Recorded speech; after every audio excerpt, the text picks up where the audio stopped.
It's a Monday morning, which means I am joined by Millie to talk all things navigating adulthood. Join us, two girls in our 20s, as we muddle through life and try and figure out what being an adult really means. You can find us on Spotify, Amazon Music, Apple Podcasts and YouTube. Please do give us a follow and check out our socials at No Longer Legally Detained. Hello and welcome back. Hello everybody. It is another episode of Monday Mornings with Millie. I'm here, I'm back. And losing my mind. Throwback.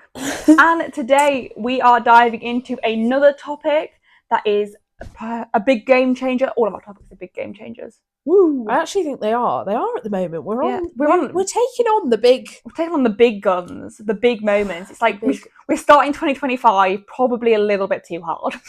Yeah, but we're ready for it. We're loving it. Advocating. I forgot to actually say what we were doing. Yeah. Advocating for yourself. I've just said it randomly. That's going to be fun to edit. Advocating. We are diving into advocating for yourself, whether that be career, relationship, day-to-day situations, whether it be related to neurodivergence or mental health, or lots of different ways that you self-advocate for yourself. Woo! Now, advocating for yourself doesn't always come easily. It can feel really uncomfortable and even scary. I think it's really tricky when we are used to either putting other people first or avoiding conflict or having maybe negative experiences. But the truth is that if you don't advocate for yourself, who will? Today we'll be sharing why self-advocacy is important to us, and also some of the tips that we have in terms of advocating for ourselves in our different situations. As always, not professionals, just our little opinions. Yay. Big opinions, actually. Very big opinions. Okay, so advocating for yourself involves knowing yourself, understanding your rights, communicating, making decisions, asking for help, and having a plan. Self-advocacy is an important skill that can be used in many places. And I also think it's a skill that it doesn't necessarily come naturally and something that you can build upon, which I think is good. If you're not able or find it hard to self-advocate now, and it's like feels really uncomfortable, it's a skill which means you can improve on that, and in the future it won't be as hard. It is. I think, yeah. I mean, I'm learning that at the moment. I'm on my self-advocacy journey, I feel. Yeah, definitely a journey. At the moment. And everything's a journey. Every episode it's a journey. But it is. But that's because life's a journey. Yeah, it is. And that's just a lot, but... Do you know what I think is one of the things you said there that I think a lot of us think, oh, do we actually need to know that? Our rights. Yes. Do you know what? Because I've started, so I've got a new job, so I'm doing all the training for it, and a lot of it is about like knowing your rights and stuff like that, and like legally. Things that are not taught, again, like it goes back to that. And it's stuff like the fact that you have to know your... this is quite a rogue one, but yeah, that's okay. Having to know your shifts 24 hours before it starts. Yeah. I didn't know that. And then the other day, when I was at work on Christmas Eve, when I was doing markdown, and they always say, oh, we'll stay until it's all done. And I thought, actually, do you know what? You can't make me. And I think that's one of the ones, like, I think we all kind of forget that we actually do all have rights. Yeah, sometimes. Definitely. And it's not about, and it's not like being not your rights as in like being arrested. I'll now read you your rights. You have the right to remain silent. Yeah, and I think it's interesting, and especially obviously that links to like the Equality Act and those things. And obviously, again, like there's lots of websites that like what's it called, that like explain it better. We're better than we would explain it, so we're not going to even try. But yeah, I think definitely when it comes to self-advocacy, there are two kind of strands to like the challenge of what it comes to. First of all, knowing what you're entitled to and like what, if in terms of like asking for certain things or like feeling like whether something's right or wrong, and the other strand being that thing of like being someone who's, it's like almost like people pleasing, but like to differing degrees of like not wanting to be the person to go, actually hang on a minute, and obviously if it's obviously like illegal behaviour. Obviously, it's but that more of that in between bit. And I think with the entitled, like what you're entitled to, it then becomes hard when it's not a situation where there are written rules. Yeah, where there are written rules within relationships and exactly. Yeah, no, definitely. Form. And so maybe we'll start with I'll start with more of like the kind of autism, like neurodivergence, kind of self-advocacy stuff that and then we'll go on to like the other bit, which is more of a nuanced situation. And I think in terms of like neurodivergence, like obviously, and again, very individual, blah, blah, blah, blah, blah, blah, blah. I think, but taking very seriously, that wasn't me taking the mic, but like literally say it every time. First of all, I think it's really hard because if you don't have a formal diagnosis, it makes it even harder. I wonder who she's talking about. Naming no names. And then even if you do have a formal diagnosis, often, and obviously this isn't for everybody, you actually get given this label and then you're just sent off into the community. And that's what happened to me. And I was given a whole massive pack of resources. And it's interesting, like, I don't know whether anybody can relate to this thing of like, when you're filling in a form and it says, what reasonable adjustments do you require?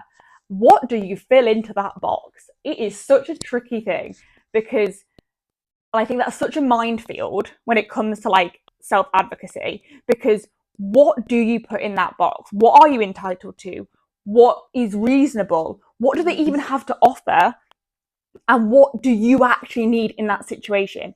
And the first thing I would think to say is that it's okay to say you don't know. Yeah. Again, like as we just said of everything, it is that journey and it takes time, and it very much takes the self-awareness thing again, like it's, it all very much links back to the same thing. And like for so long, I couldn't really give any reasonable adjustments that worked because I didn't know. I didn't know myself. I didn't know what was on offer.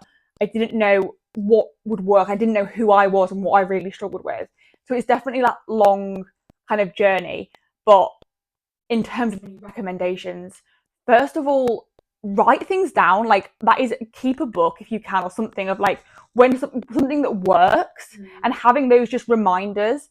So like in the future, kind of there's some things to look back on. I really do suggest, in terms of self-advocacy for neurodivergence, disability, all of those things, creating a passport, a support passport, but tailoring it to you. Like we've all been when we're given those passports that have got like, they're just so generic and very stereotypical. Hannah's is very pretty. And I have made mine. Yes, it is very pretty. It's also very tailored and very specific. And I also do update it because things change. It's very much, and I'm someone who, having been on both sides and also very too hyper aware of like not wanting to be a burden, which again is not necessarily the best mindset to go into. But something that I have found is, since being so much like, I am someone who is probably very self-aware and has been on both sides of like the fence, I have found that since basically I always meet whoever I'm asking for those reasonable adjustments over halfway. And since I've done that, and only because I know what I know myself really well and I know what I'm asking for, I have since found actually my reasonable adjustments have helped so much more, and people have really responded and really understood and cared. And I think obviously there's a real nuance on the line with this, like absolutely, because you are entitled as someone who is disabled to reasonable adjustments. But for so long, I think because I didn't know what I was asking for, and I wasn't really asking for anything, and then I was getting frustrated because they weren't helping, but actually I hadn't really asked for anything tangible. Then, and again, that's, no blame on anyone's front, but that's like that journey. And so I think a big part of self-advocacy, when you come to actually like, what are you, if you're advocating for your needs within more of like that kind of setting within like, disability and stuff, is first of all knowing your rights, like knowing the like legal part, finding someone who, or a website or a charity or a person who knows those things, not letting people or organizations play you, for lack of a better word. Also though, and again, this may be a controversial opinion, also knowing, like, being willing to walk away. Yeah. I think for so long I would fight and fight and fight, because absolutely I had and it was my right. They shouldn't, that what they did by not including me was wrong, but there gets to a point where it's like pick your battles, kind and of also thing. if I have to fight that hard, I don't think I want to be there. I don't think I know I don't want to be there. So absolutely don't take the rubbish, but also know your worth. And if you're having to fight so hard, they do not deserve your greatness. So no, they do not. See you later. And then in terms of see you later. And then in terms of like places and like asking for reasonable adjustments, and this obviously this comes from a very like obvious place. I feel like to say it anyway. That thing of it is a reasonable adjustment. That means reasonable. So don't, Yeah. And absolutely, I'm such a massive inclusion advocate, like really am. And I hope that comes across with the way I'm saying this, but that thing of know yourself, be willing, you have to meet halfway, because that's life. But it's equally in the same breath of like when I say meet halfway, that doesn't mean exactly halfway every time. Like, let's not be really like black and white about this. Like isn't what that means. But as with everything we talk about, it isn't all just give or just take. And I think that thing. And then I guess for me, the biggest thing that I've done is researching what other people have done, but not in the way of going, like, they've got it, so then I should have that. Because that is, first of all, we're all individual, but taking different things and ideas and then going, okay, that's interesting, and trial and error, creating a passport that is really me, giving it to people and going, when you read this, does this feel like me? Being really honest. In my passport, there are bits of things that, not that they don't put me in the best light, because they're part of who, like, my difficulties, but it isn't all one, I don't know how to word that, but it isn't all that one thing. And then doing that trial and error, making notes, and going in, and I often put on my, when I write reasonable adjustments, I usually put, I have a support passport, as long as I don't need, like, I don't have an adjustment that needs to be done for the form to begin with, like, for an opportunity. I've got a support passport that I will send over to you, and I basically just play it by ear. We'll see what happens, because every situation is different. I've got no idea per se, but I now, because I have done things, you get more of an idea as you go about, and then you kind of keep those. So I'd say that's my biggest advice in terms of self-advocating, disability, neurodivergence wise. And it's hard, and it's an exhausting battle, and have people around you. You don't have to do it all by yourself. You are very capable of doing it. And I think that thing of like, but equally having someone to help you out, because it is an exhausting, endless battle. And obviously, as someone who is neurodivergent and therefore finds things tricky, then to have the additional battle and pressure is really hard. But you're doing a great job, and just hold on to your worth, and that there are places who everyone will make mistakes. Nowhere's perfect, and obviously again but there's a difference between a mistake and wanting to learn and just ableism. Yeah. so that's that topic. Yeah. Let's go on to a little self-advocacy within, kind of not the defined version. If that makes sense. Yes, not the written rules. No. Because there's so many like instances where you have to kind of advocate for yourself where there aren't like guidelines. Like, for example, this one, when you like go to like a coffee shop and you order something, like I have ordered the same drink, classic, and I always ask for no cream on top, and sometimes they put cream on it, and I used to just take the drink and then not be able to drink it, and I would just, first of all, obviously massive waste of money, also waste of coffee. Exactly.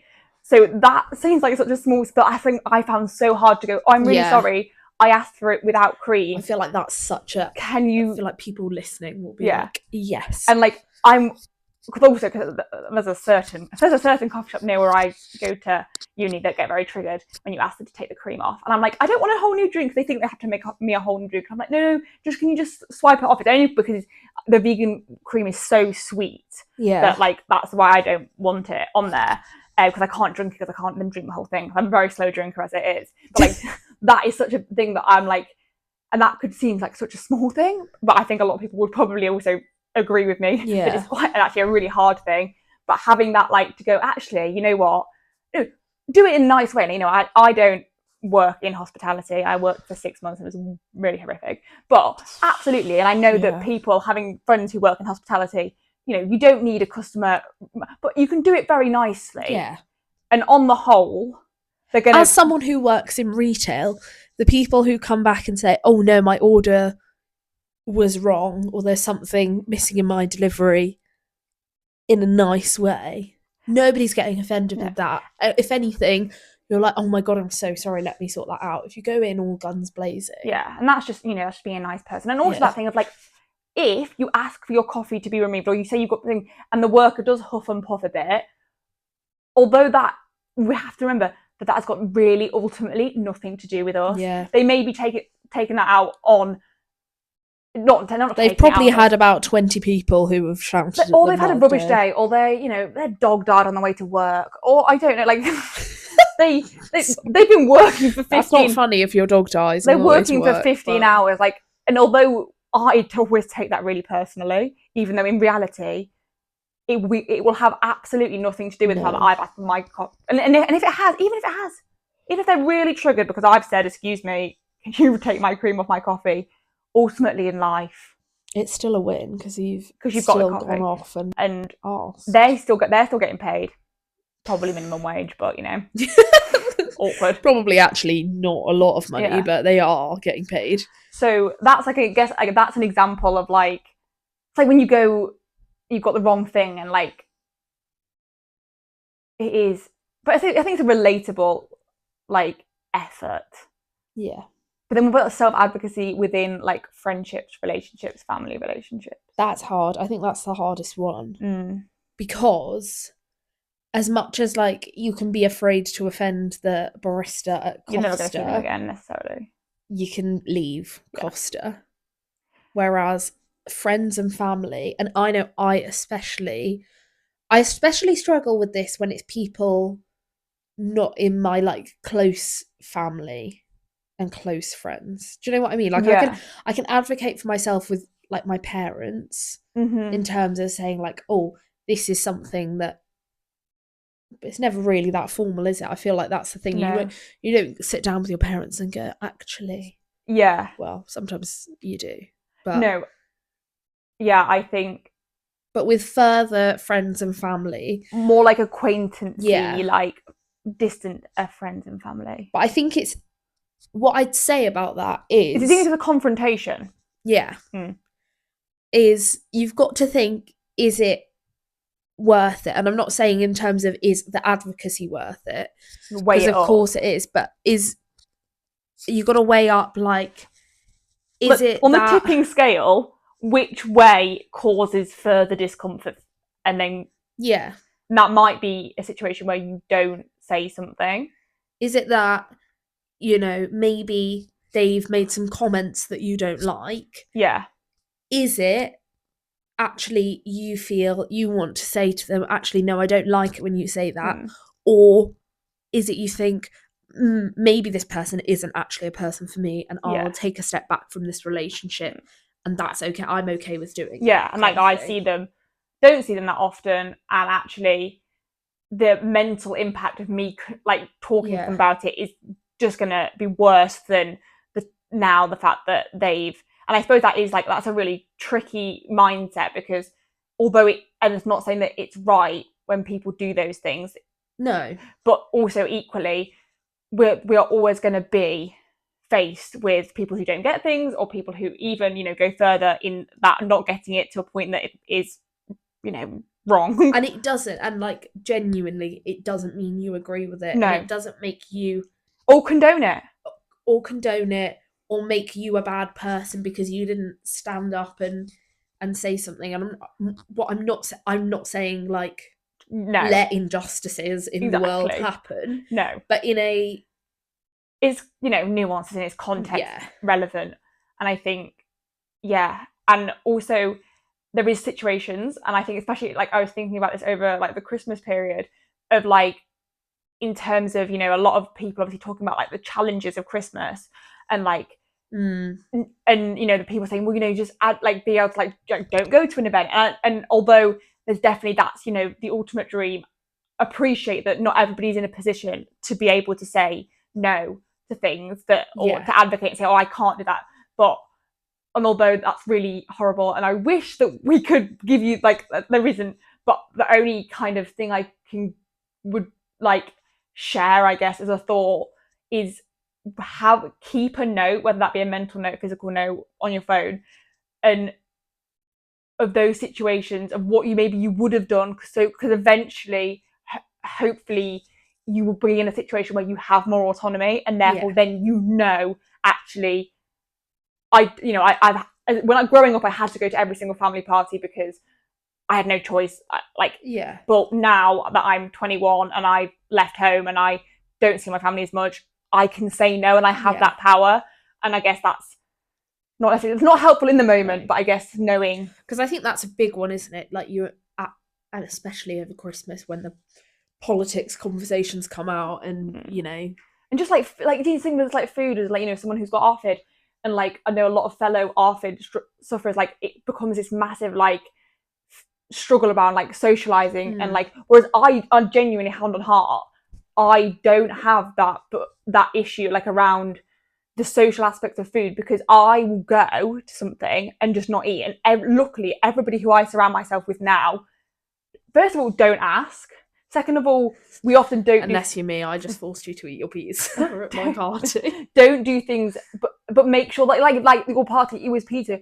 We know that I eat like like you wasn't as if, you know, we'd gone to a steakhouse. You know what I mean? Like, so I'm really lucky, and I know that that isn't the case for everybody else in terms of that thing of. But what was I even talking about? I don't know where that was, how that was relevant. I guess that thing of like, you can create your life, And I think that's a big one, actually. Yeah, because I like think that that thing kind of like, it doesn't necessarily have to be an outward manifestation of advocating for yourself, no. taking yourself away from a situation, putting your own kind of like, almost as though you're doing your own reasonable adjustments within your life for yourself. I know like a big one for me when I was in recovery was, if I needed to eat meals on my own at lunchtime when I was in school, I'd go and do that, because I knew that actually sitting and eating with all of my friends was going to be too overwhelming for me. So taking myself off and having, I mean, did I in college at one point eat my lunch in the toilets? Yeah, I did. Was it the most hygienic thing to do? No, but was it what I needed to do? And was People eat that on the my people eat on the way? tube. I mean, that's worse, surely. I eat on the tube. And so do I, but like, actually, have I ever eaten on the tube? No, I don't think I have. Only because I get so travel sick. But you know, like, I mean, She got travel sick sitting in this in egg chair. I'm actually a little bit travel sick watching Millie be in the egg chair right now. I can't lie to you. I do That's why I keep on looking at you, because that's okay. if I look at you for too long, I start to feel a little bit motion sickness. Do you know that's linked? There's like a link between that and being autistic. That's like so. I don't get. Sometimes I get car sick. Yeah, I don't know. It's not. I've put it on like medically researched. I don't know, but yeah. So yeah, I guess takeaway tip. I can't give you a takeaway tip actually. I don't even know if I have any takeaway tips. No.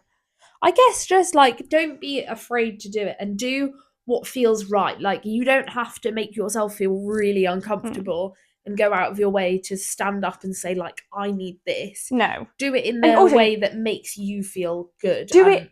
Don't be a dick. Like when you do it as well. Like, you're completely entitled to your whatever, but there are ways and means of doing it. Yeah. And like, that's from someone who didn't always ask in the nicest possible way. And again, like, that's, you know, we all grow and learn. Yeah. But like, be in terms of like the more of the like, be willing to meet halfway, and don't do it in a nice way. But then on the flip side of that is don't take you're not a burden. No. You're not a problem. You know yourself, and also for the most part, what you're going to be asking isn't unreasonable. And actually, that's so interesting you say that, because literally, Sabrina, my friend, that's the most autistic way ever. When I was talking, we were talking. Like I always justify like why I need something like to the nth degree, because obviously that comes from like and I always like be like, oh, I feel so bad. And she literally said to me the other day, she was like, what you're asking for isn't that much. It really isn't. And I think that's can be a really helpful thing for someone else to say to you, because you can sort of get into your own head and be like, oh my god, maybe I am like this massive problem that's asking for like the world to move. But you're not. And then again, I spoke to my like the head of education where I'm studying, and I was asking for something, and then I was explaining, and she was like, Hannah, you don't need to justify it. You don't need to explain yourself. You're valid. Like, it's valid for what. And I think that's. And also, if someone's making you feel like what you're asking for isn't valid and isn't okay, then that's maybe a sign to look at that relationship. I'm not saying cut them out of your life straight away, but just considering, like, again, like, is it on the scale of things? Is it something that you're willing to kind of digest that and pick out what is going on? But we hope that has been helpful. Maybe. Hopefully. Who knows? At least I hope you enjoyed listening to it, even if it's not helpful. If you have enjoyed this episode, we've got that, haven't you? Yeah. Sorry, they keep doing that. But do give us any suggestions. If you do have any suggestions of things you'd like to hear on the podcast, please do interact with our socials and our podcast. 5-star review if you can. That would be lovely. Push us up the algorithm. Even a 4-star would be good. Yeah. But 5-star, please. Yeah. Actually, don't give us. Don't give us. If you're going to give us 4 stars, you might as well give us 5. Because I'll cry. Rejection sensitive dysphoria kicks her right in. No joke. Well, I'm not joking, but she is in fact not joking. And yeah, have a lovely week. Take care. Bye-bye. Bye.